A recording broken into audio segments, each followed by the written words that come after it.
sa simple na pasulyap-sulyap, nagpapapansin sa'yo. Umabot sa palitan ng mga mensahe, kilig na kilig ako. Kumusta, kain na, hello, magandang umaga. Ingat ka, pahinga, huwag kang masyadong magpupuyat pa. Naramdaman ng puso na dahan-dahan akong nahuhulog sa'yo. Sa kada araw natin na pag-uusap, meron nang namumuo. Ngunit di ko na alam kung anong patutunguhan.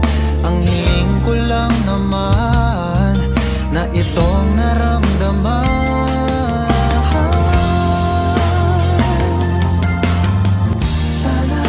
Sana naman ay mapagbigyan na at nang mapakinggan ang tibok ng